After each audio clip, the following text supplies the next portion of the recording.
Good morning, YouTube. In this video we'll be looking at, do I need to be at peace with myself, and why did the spirit world hold back?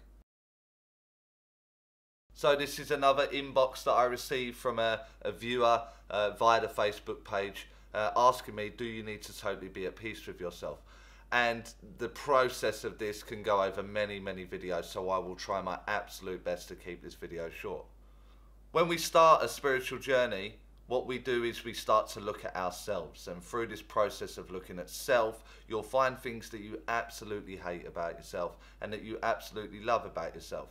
And this process, there's a wide spectrum there that you're going to go through when you are analysing and looking at who you are as a person.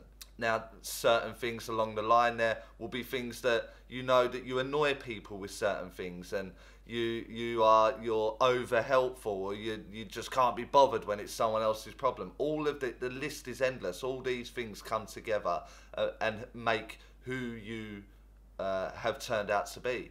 Now, the process of going through that is going to be one that is a very difficult one, and we're not talking about what moon phase we're in, or I keep seeing 11:11. Spiritual journeys are much more than that, and we find this commercial aspect right across YouTube and all the other platforms. You'll find all of these things, they kind of just marinate into one thing, and it's all about getting the views and the subs, so on and so forth.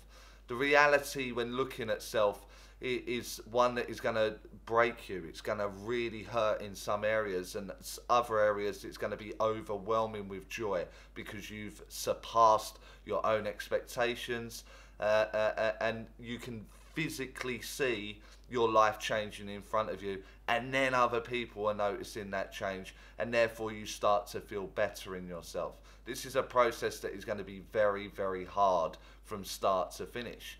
Will it ever stop? Hopefully not. You can always improve your personality, your presentation if it's looking at mediumship, the way you get your information, so on and so forth. This list is endless. And so, do you need to be at peace? Absolutely not. When working as a medium, absolutely not.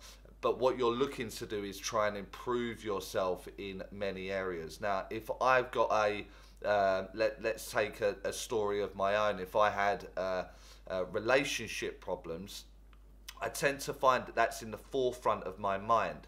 And because that's in the forefront of my mind, a process that I'm looking at or I'm trying to go through, emotions, my mental state, all of these things, that freedom for the spirit world to work in that given moment will start to be about relationships, will start to be about emotions, that it's there. I'm looking at it in my own everyday world, and therefore it just seems to be there in the communication.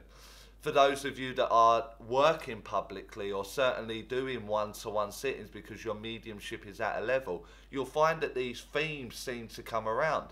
You know, you might always get children for about 6, 7, 8 weeks. And every time you communicate, you seem to get a child come through. There's a child, and it seems to have the theme. Equally, it may be very dramatic passings, you know, like a suicide or an RTA. And you tend to find these themes come along very regular once you unfold one.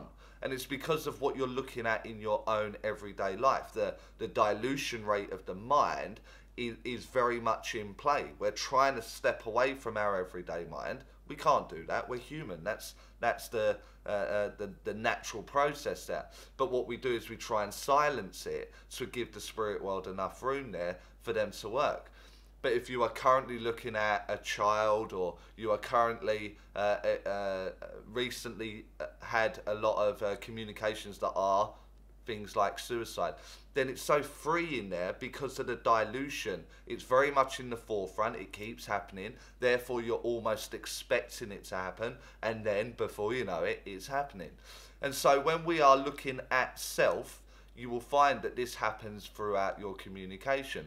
I'm looking at my emotions, then I get an emotional link. I get one where I take a stand, I'm not taking it anymore, I'm not doing this anymore. And then you will have a gentleman that never put up with any rubbish, and he said it as it is, and so on and so forth. You can see where this is going.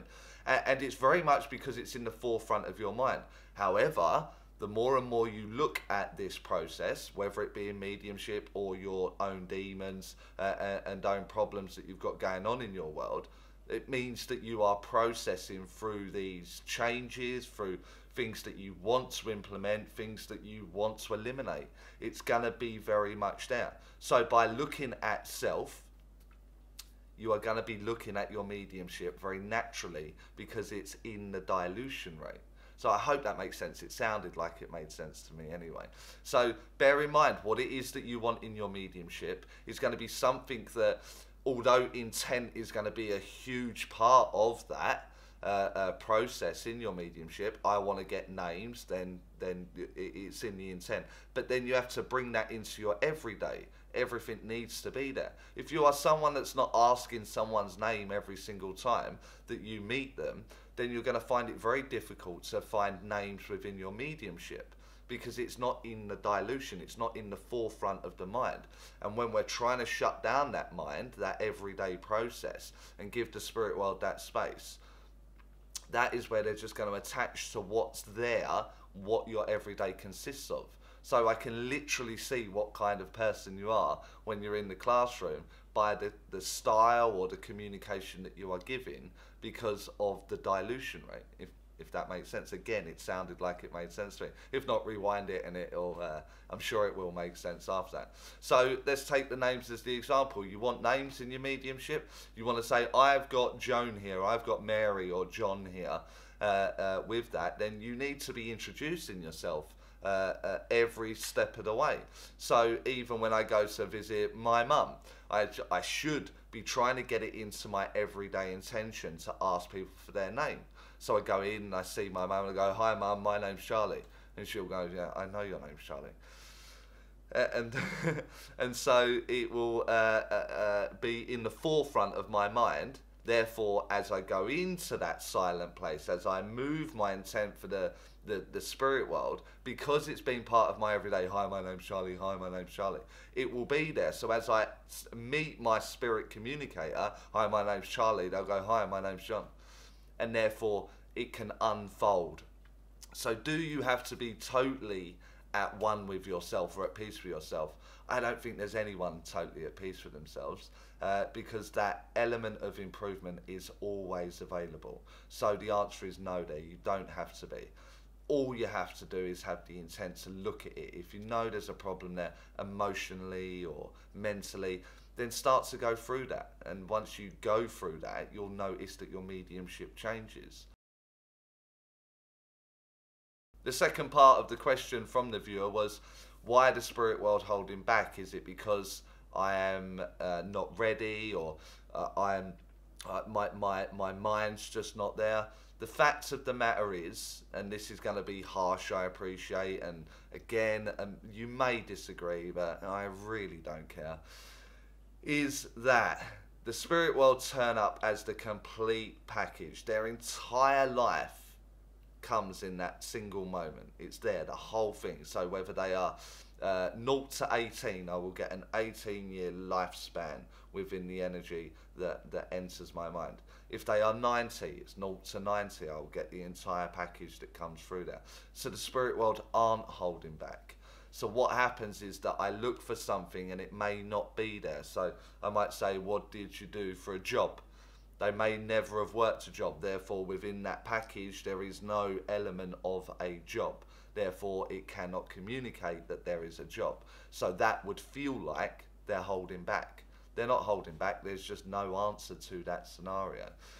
The difference between me and you, if you think they're holding back, is that you believe in some aspect that you aren't ready and that the spirit world are holding back through the intent.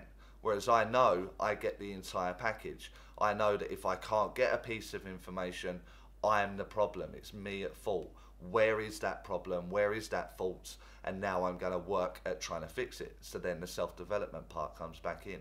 And this way you will always strive to improve. And that my mind is completely set up with the entirety of their story. the entirety, every last detail is within that package that comes from the spirit world. The gift of communication right there, their entire story is within that. And if I can't find it, then it's me, not them. They will give me it. Why wouldn't they give me it? Why would they hold back? Here's an opportunity for them to communicate, and they're going to tell me loads and loads and loads, but can't have that bit. You're not allowed that bit right now. You're not ready. Just doesn't seem to sit right for me. So the entire story comes in. It's just knowing where your problems are, whether it be physical, mental, or emotional. You will know that. You will have the answers to that. The tough bit is being honest about it and then looking at it. So we are all on that spiritual journey, whether we know it or not. It's just going through the process of trying to sort that out, sort those problems out. And that is where your mediumship will flourish. So I hope I've answered the viewer's question now. Thank you for the comment. Thank you for watching. If the video has any value to you whatsoever, hit that like button because it does help the channel. Subscribe, click the notification bell if you want to be notified of the next video that is uploaded. And until next time, I will see you all soon.